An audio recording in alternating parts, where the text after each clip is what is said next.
Oh, j'ai le grand fauteuil. C'est cool. Vous m'entendez toujours? Ouais. Oui, je vous entends. Ah, super. Ah, j'ai un fauteuil. Mais alors, je vais revenir dans ton bureau, Michael. C'est cool. J'ai pas un fauteuil comme ça, moi. Bon, alors, on reprend. Désolée pour nos incidents techniques.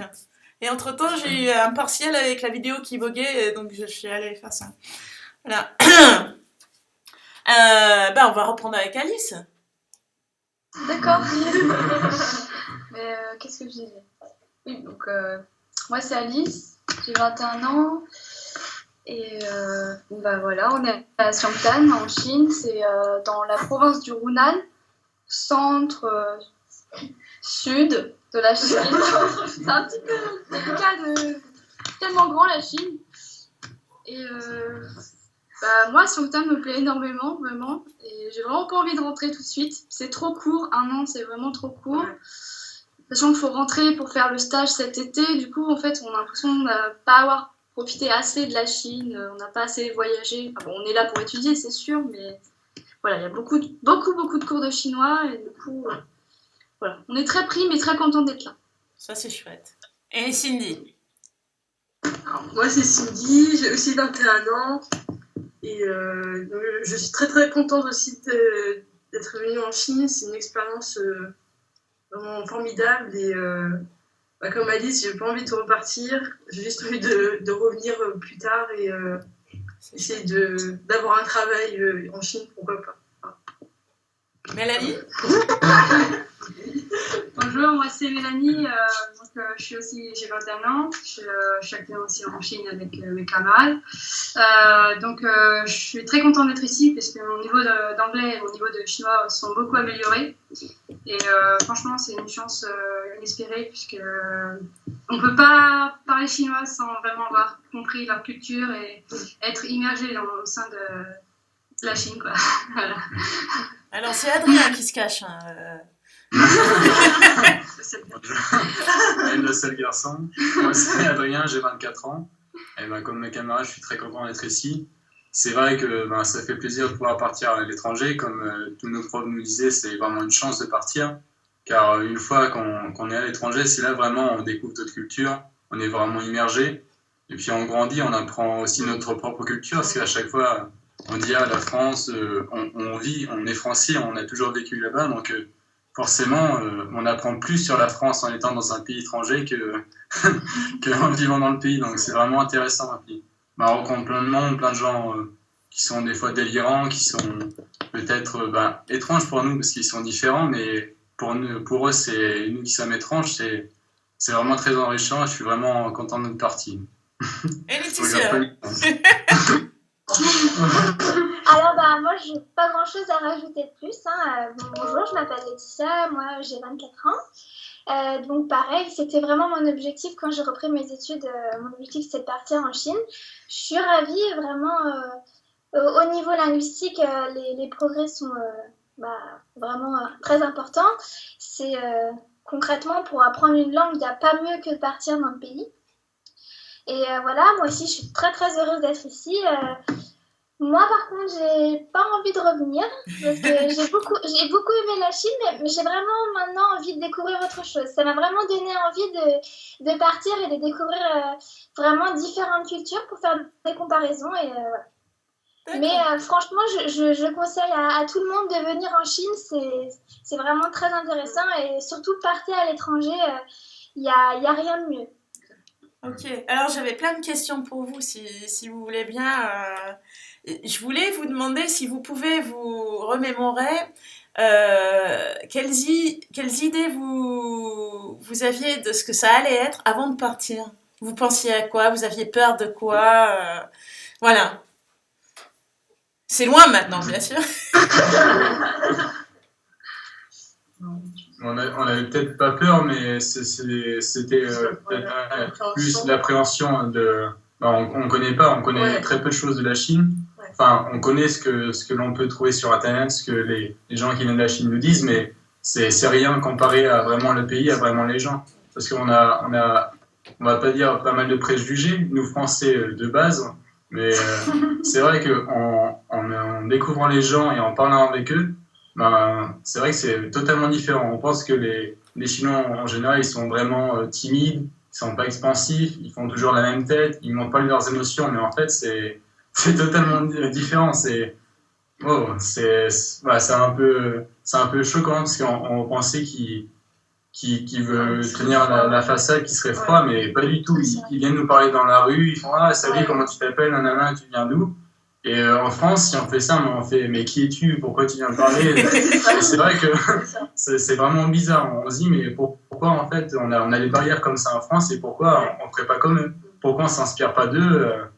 C'est vraiment enrichissant parce qu'on a rencontré plein de monde, des gens qu'on ne pourrait pas s'y attendre et bah, c'est vraiment content. Maintenant, j'aurais peut-être moins peur d'aller vers l'inconnu, moins peur d'aller vers les autres qu'avant. Et c'est la Chine qui m'a pris ça, qui eux, on pourrait penser, sont vraiment placides et timides. C'est grâce à la Chine que je suis encore moins timide qu'avant. Et même avec les étrangers, j'ai comme l'impression qu'on est comme une communauté.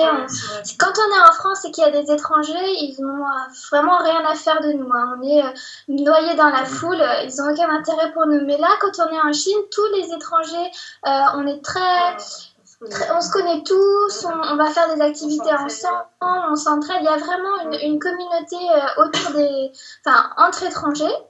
Et aussi, comme a dit Adrien, les Chinois sont vraiment beaucoup plus ouverts d'esprit et pas timides comme on aurait pu imaginer. Et vraiment, c'est très agréable. Avec les autres étrangers, vous parlez chinois ou vous parlez anglais? C'est par intérêt que je pose la question, bien sûr. On parle plein de langues différentes. On parle français, anglais, espagnol, chinois. C'est vraiment, comme il y a plein d'étrangers de nationalités différentes, c'est vraiment l'occasion d'améliorer toutes ces langues. Par rapport, il y a des Japonais qui parlent que japonais et chinois, donc avec eux, on parle chinois. Avec les Américains, les Espagnols, on parle plus anglais.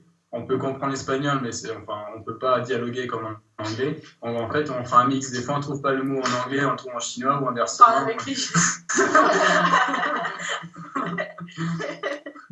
C'est un mélange, en fait. C'est vraiment... Et alors, quand vous êtes arrivé, est-ce qu'il y a quelque chose qui était complètement différent de ce que vous aviez pensé avant? Est-ce qu'il y a un truc qui vous a surpris, plu, choqué? Je ne sais pas. Alors, Cindy, je n'ai pas entendu. La température. Ah. Quand on est à Xiangtan, il faisait chaud. Oui, il faisait environ entre 33, 35. Le climat n'est pas pareil. Et humide. C'est très humide, c'est très étouffant. Mais on s'est très vite habitué aux températures. La conduite chinoise aussi, très très particulière. On peut dire concrètement, il n'y a pas de quête de la route. La nourriture aussi, parce que les spécialités du Hunan, c'est des plats vraiment très épicés.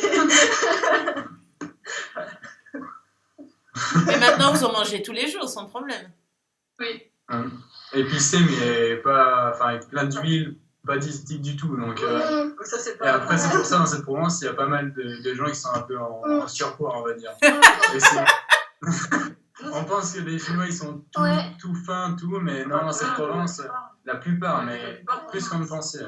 Oui, en fait, c'est qu'on s'imaginait que les filles étaient toutes très très minces et finalement, elles ont des formes. Finalement, elles ressemblent aux occidentales, à part bien sûr les caractéristiques spécifiques aux Chinois, mais sinon... C'est à ça qu'on tire que vous êtes étranger, là. Vous disiez quand on vous croise dans la rue, on vous aborde, c'est parce que vous avez l'air différent. Oui. Et alors, qu'est-ce que vous pensez que ça vous a apporté sur le plan personnel, par rapport à vos études, mais aussi par rapport à votre carrière future? Allez, Alice, on n'a pas entendu Alice, là.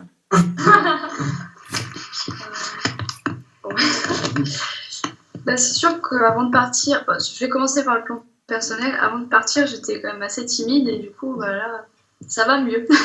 Oui, c'est bien. Disons que on est forcé tous les jours à parler à des gens qu'on ne connaît pas. Et maintenant, c'est. Non, mais c'est vrai. Comment dire? C'est important. Je trouve par exemple, en anglais ou en chinois, on parle de façon plus fluide qu'avant. Et avant, la timidité, c'était un barrage super important, mais là, ça va beaucoup mieux. Et puis bon, alors, sur le plan professionnel, bah, je sais pas si c'est vraiment un mot de répondre en particulier, parce que moi, c'est encore un peu obscur. Je sais pas trop encore vers quoi je vais m'orienter après la licence, mais une chose est sûre, je veux continuer à apprendre le chinois parce que j'aime vraiment beaucoup cette langue et c'est vrai que j'aimerais retourner en Chine plus tard. Il y a beaucoup d'opportunités dans beaucoup de domaines, donc pour l'instant je ne sais pas encore dans quel domaine, mais j'aimerais retourner en Chine, oui, c'est sûr. Et utiliser le chinois, l'anglais. Voilà. Donc, peut-être que quelqu'un a une réponse plus intéressante que la mienne. Elles sont toutes Je intéressantes. regarde. Moi, je pense que le chinois, ça m'apportera beaucoup pour ma carrière, parce que j'ai l'intention de continuer dans l'univers des jeux vidéo. Et donc, de développer peut-être des jeux vidéo pour des sociétés chinoises ou peut-être à l'étranger, je ne sais pas encore, mais oui, voilà, au Japon.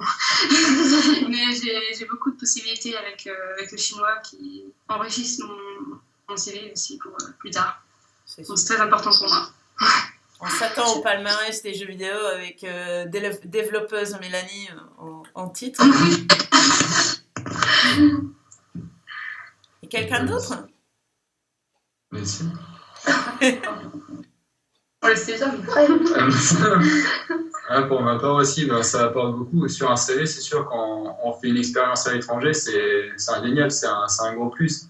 Même si après, peut-être dans 10-20 ans, si je ne suis pas amené à travailler avec la Chine, d'avoir été en Chine, ça m'a apporté déjà d'être plus autonome, d'être plus confiant en moi, d'être plus ouvert avec les autres, d'être plus sociable. C'est toutes ces qualités-là, même si on ne pratique pas la langue ou on ne suit pas la voie qu'on a faite, c'est un plus. Ça fait grandir, ça aide dans la carrière professionnelle pour des tas de choses, parce qu'on a eu des problèmes, on a résolu ces problèmes, ça force vraiment à être autonome. Mais c'est pas parce que vous n'avez pas pratiqué la langue, je sais pas, l'espagnol, l'anglais ou le chinois, qu'il faut pas partir à l'étranger, parce que après, tous les outils, toutes les choses que vous allez faire, découvrir dans les pays étrangers, vous serez confronté dans votre vie future, quand vous serez plus grand, quand vous aurez des enfants, quand vous allez travailler, tout ça, vous aurez des problèmes. Et d'avoir été dans un autre pays, ça vous permet de peut-être mieux les appréhender, d'être moins dans sa petite bulle, dans son petit confort, d'être chez soi avec ses amis, ses parents. C'est vrai que c'est plus simple, on parle tous la même langue. Si on a un problème, on peut faire appel à ses amis, on repose sur quelqu'un, et là, on est livré à nous-mêmes. Ça nous permet vraiment de dire, maintenant, qu'est-ce que je fais? Il y a un problème, comment je fais pour le résoudre? Je peux pas appeler maman, je peux pas appeler papa pour le résoudre. Ouais. C'est vrai, c'est vrai. Là, dans votre cas, ils étaient loin aussi. C'est vraiment exceptionnel. Et de pouvoir partir, c'est quand on est jeune, qu'on a plus les moyens de faire l'expérience, on a le temps déjà. Car après, quand on a un travail, c'est plus compliqué de partir à l'étranger comme ça pendant un an. On a plus de responsabilités. C'est vraiment quand on est jeune qu'il faut se lancer et pas se dire peut-être, je sais pas, je vais aller à Orléans, c'est plus proche de chez moi, donc ce sera plus simple. Mais c'est pas pareil que partir à l'étranger. C'est totalement différent. Donc moi, si j'étais vous, moi je me lancerais et je partirais à l'étranger. Vous voyez, moi c'est ce que j'ai fait il y a 25 ans, je suis toujours pas rentrée chez moi. Alors, est-ce que vous avez des conseils? Justement, là, vous avez dû régler plein de choses par vous-même, vous avez eu quelques difficultés avec votre logement, etc., quand vous êtes arrivé. Et pour quelqu'un qui s'apprête à suivre sur vos pas, est-ce que vous avez des conseils à leur donner? Les conseils, c'est toujours s'attendre à des imprévus. Car on pense avoir une solution, mais après, il y a un autre. Mis à part ça, le conseil, c'est d'être confiant en soi-même et de faire aussi confiance avec les autres. Comme là, on a eu des problèmes, et c'est grâce à nos professeurs à Châteauroux, c'est grâce à nos amis qu'on a pu les résoudre. C'est pas aussi tout seul. On a On a aussi eu des personnes formidables qui nous ont aidés à résoudre ces problèmes. Donc, c'est pour ça qu'il ne faut pas avoir peur de dire ah, j'ai un souci et le garder pour soi. Et au bout d'un moment, ce souci va grossir. Donc, du coup, vous ne pourrez pas le surpasser. Mais si vous ne pouvez pas le surpasser tout seul, vous pourrez le surpasser à plusieurs. Donc, il faut en parler et le résoudre le plus vite possible. Il ne faut pas attendre. Bon, c'est peut-être ça mon conseil, de ne pas attendre et de régler les soucis dès qu'il arrive.